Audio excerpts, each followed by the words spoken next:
took this stuff off.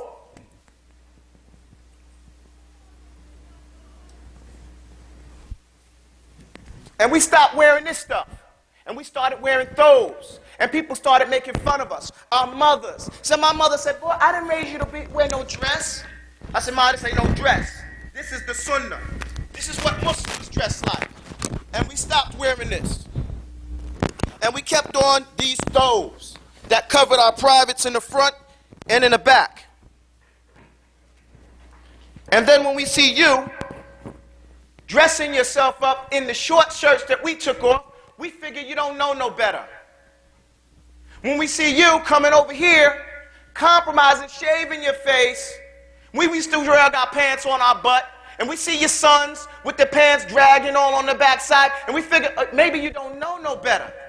Maybe your parents don't know, you don't know that that's kufr. Because one of the things about growing up a kafir is that you become extremely ultra-sensitive to kufr. We know it from all its different angles. We see it. It's something that you may not recognize. And maybe that's the reason why the convert gets a double reward. Our shahada is not the same. We had to bear witness that Isa ibn Maryam was the slave of Allah. And his messenger was not created, or was not the son of Allah. So we came into this a little bit different. And again, everybody come forward. Faddal. Come forward. Law samahtum.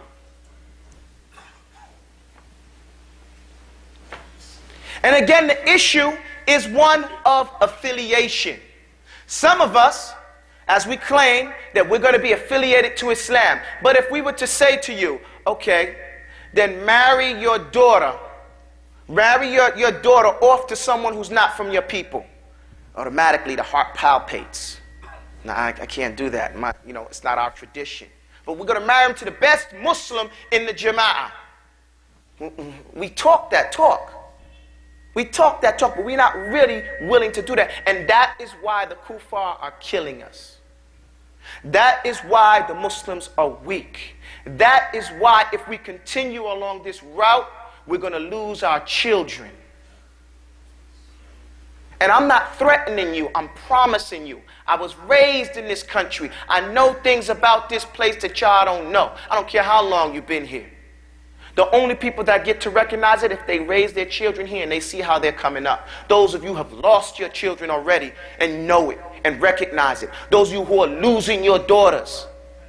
We are raised up in this generation where we see Muslim girls lose their virginity to kafir men. And their fathers be in the masjid. And you think it can't happen to you, but you send your child to kafir school and you don't support a masjid school.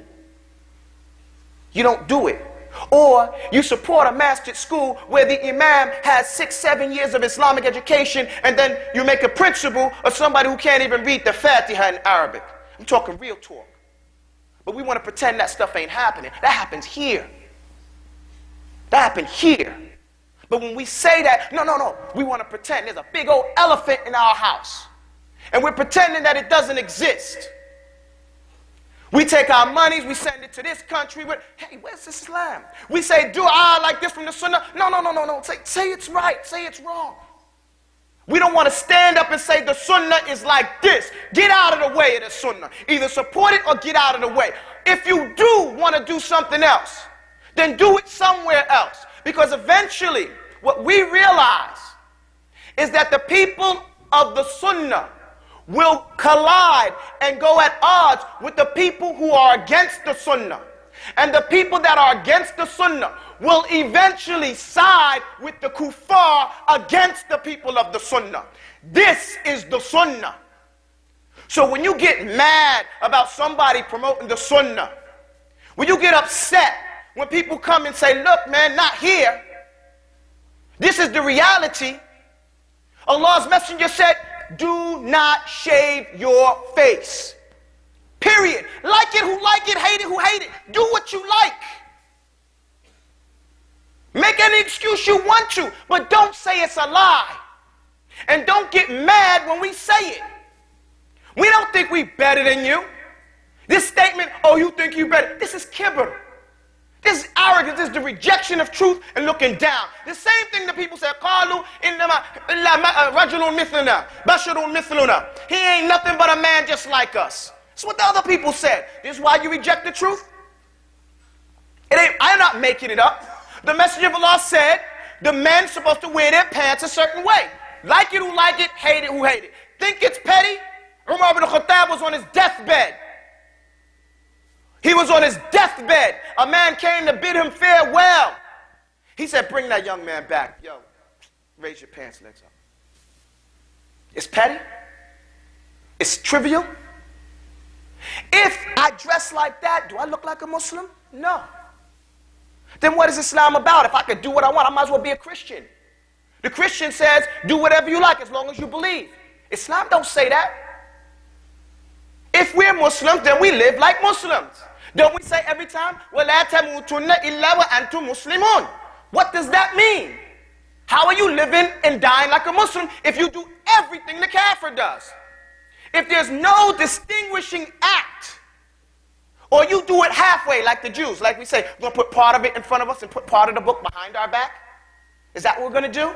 We're going to take the part of the sunnah that corresponds with our traditions, and then the other part that we don't not accustomed to, we're going to put that, we're going to pretend that doesn't exist or that's not important. Okay? But if you want us to be ignorant, we are the most ignorant people on the planet. We imbue it. We know all about that. And it's not that people are afraid.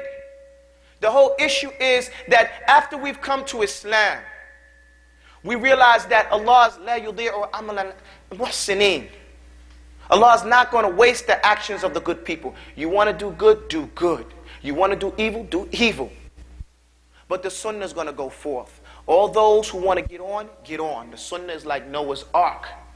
Those who got on were saved. Those who rejected it and refused and said no and hesitated. There's lots of different statements that come in the hadith and the sunnah about this. You hesitate for Allah, Allah's going to hesitate on Yawm al-Qiyamah regarding you.